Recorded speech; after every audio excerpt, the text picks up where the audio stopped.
Apa yang terjadi padaku? Kinanti point of view. Kinanti menikmati makan malamnya sendiri malam ini karena Irwan kekasihnya tidak bisa datang malam ini. Ya, Irwan sibuk dengan istri pertamanya. Kinanti cukup sadar diri karena ia hanya simpanan Irwan, istri sirinya. Ia tidak mau terlalu banyak dosa semenjak sudah tidak bisa menahan diri lagi dari kemesraan kontak fisik yang selalu Irwan berikan. Akhirnya ia minta dinikahi, walau hanya sebuah pernikahan siri. Setidaknya hubungannya sah di mata Tuhan menurutnya. Ia tidak lagi merasa seberdosa sebelumnya.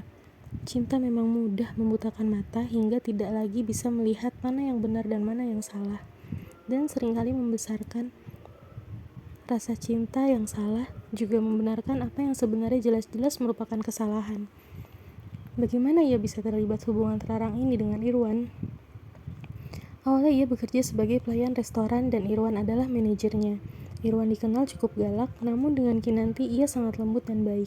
Kinanti pun tentu tersanjung mendapat perlakuan seperti itu.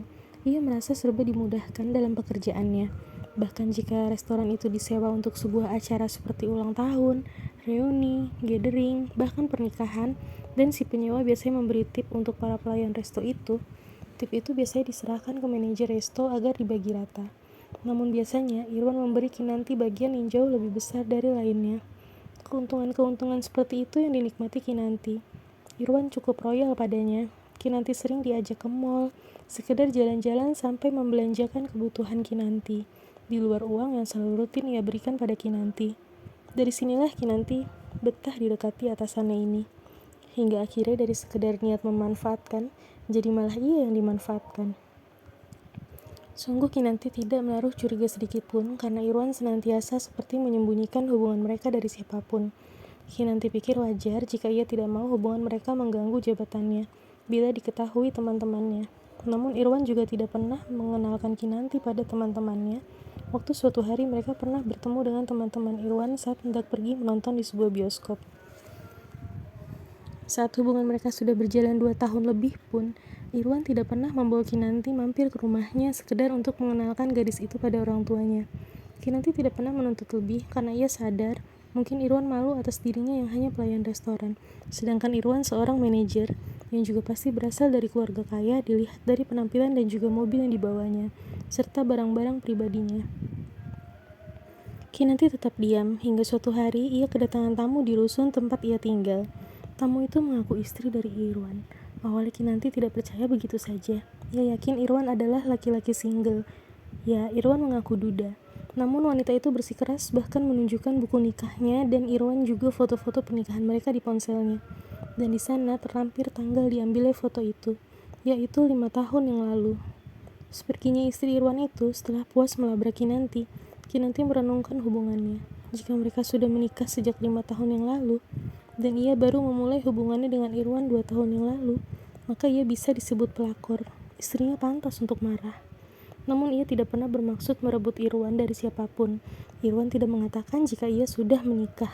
Begitulah laki-laki. Kinanti bertekad akan melakukan perlawanan jika lain kali wanita itu melakukan perbuatan tidak menyenangkan lagi. Ia bukan perebut, ia diperalat Irwan. Walau kini setelah ia tahu Irwan telah beristri, ia tidak berniat melepaskan Irwan. Ia merasa bisa membahagiakan Irwan, begitupun sebaliknya bukan? Ia sempat marah pada Irwan karena kebohongannya, namun segera mereda bersamaan dengan hadiah-hadiah yang diberikan Irwan padanya, termasuk lagi-lagi perhiasan yang bisa ia gunakan sebagai tabungan. Ya, dasar Kinanti materialistis. Walaupun kini ada perbedaan juga pada hubungan mereka, yang lebih sembunyi-sembunyi dari sebelumnya. Selain takut pada istrinya, Irwan ternyata juga takut pada Kinanti yang mengancam jika istrinya datang kembali padanya. Ia tidak mengizinkan Irwan untuk datang dan menginap di unitnya. Akhir-akhir ini Kinanti sering merasa panas, namun ia menduga karena cuaca yang tengah memasuki musim kemarau. Ia juga sering merasa sakit di kepalanya dan tidak enak badan. Ia jadi heran mengapa akhir-akhir ini ia seperti ini. Tapi ia juga yakin bahwa ini bukanlah gejala kehamilan karena mereka selalu menggunakan pengaman saat melakukannya. Dan Kinanti juga menggunakan kontrasepsi. Tentu ia tidak bodoh. Ia tidak mau mengandung anak dari suami orang. Ia tidak berniat menjalani hidup dengan Irwan. Ia hanya menikmati segala pemberian Irwan saja. Hubungan yang saling menguntungkan menurutnya.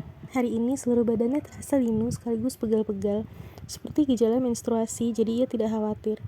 Lalu, yang mulai membuatnya tidak nyaman adalah sakit perut yang sering dialaminya, seperti sakit di dekat daerah hulu hati. Dan saking sakitnya, ia jadi tidak lagi merasakan nafsu makan. Ia semakin kurus. Setidaknya ini sudah berjalan di 2 minggu terakhir. Kadangkala juga, ia sangat kesulitan tidur di malam hari dan saat ia bisa tidur, ia malah kedapatan mimpi buruk dan seringkali juga menyeramkan. Entah ada apa dengannya. Apakah rusun tempat huninya ini ada makhluk halusnya? Tapi mengapa baru sekarang dan tidak dari awal ia menempatinya?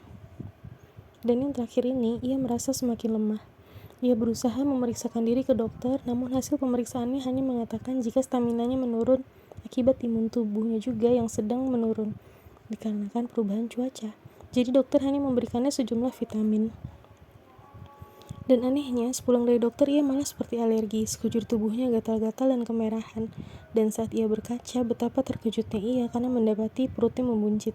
Ia takut luar biasa hingga membersihkan dirinya kembali menggunakan test pack dan syukurlah hasilnya negatif. Yang ia herankan lagi adalah kulitnya menjadi kusam, namun di sekitar kemaluannya timbul beberapa benjolan berisi cairan seperti nanah. Jika ditekan, cairan itu keluar dan menimbulkan bau busuk. Akhirnya ia memiliki inisiatif untuk mencoba ke pengobatan alternatif. Ia mendapatkannya informasi dari internet dan pergi ke sana sendiri, karena ia tidak mau menunggu Irwan mempunyai waktu untuk mengantarkannya. Hasilnya, dikatakan ia terkena santet. Ia menanyakan siapa yang melakukannya, dan kata pihak pengobatan itu, seorang wanita, dan saat disebutkan ciri-cirinya, Kinanti yakin bahwa itu adalah istri Irwan. Ia memaksa bertemu dengan Irwan malam itu. Ia marah-marah dan tidak mau disentuh sama sekali oleh Irwan. Ia kesal karena justru ia yang diserang dan Irwan sehat total, padahal ia merasa telah ditipu Irwan sejak awal.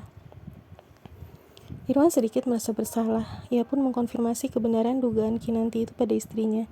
Dan betapa terkejutnya ia ketika istrinya mengiyakan bahwa memang ia yang mengirimkan santet tersebut kepada Kinanti. Sungguh keterlaluan. Irwan yang menyayangi Kinanti pun merasa bersalah padanya. Ia menceraikan istrinya, namun istrinya tidak mau. Tetapi Irwan tetap bersikeras dan berjanji akan menggugat cerai istrinya tersebut langsung ke pengadilan agama. Istrinya hanya menertawakannya dan meyakinkan Irwan bahwa ia takkan bisa lepas darinya. Karena, bukankah perceraian itu harus disetujui kedua belah pihak, pikirnya. Setelahnya, Irwan sering menginap di tempat Kinanti dan merawat gadis itu. Perutnya semakin besar juga berbau busuk. Ia seringkali muntah-muntah tak tertahankan. Tempat tinggalnya kini jadi sungguh amat kacau. Hari ini nampaknya Kinanti semakin parah. Ia tidak mau makan, sudah beberapa hari ini dan terus muntah. Bahkan beberapa jam sebelum ini, ia muntah dan mengeluarkan kelabang dari mulutnya.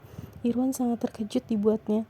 Namun di situ ia benar-benar percaya bahwa sakit yang diderita Kinanti memang bukanlah penyakit biasa. Ia jelas disantet. Dan Irwan semakin geram dengan istrinya. Saat ini Kinanti akhirnya bisa tertidur.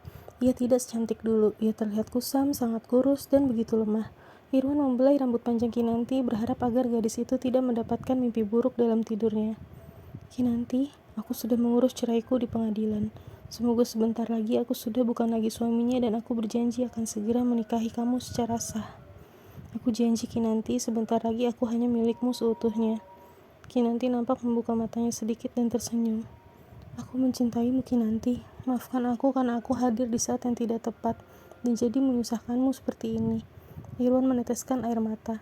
Ia sungguh tidak sanggup melihat Kinanti yang sama menderita ini. Ia kembali mengusap kepala Kinanti dan membelai rambutnya. Aku mencintaimu, ujarnya.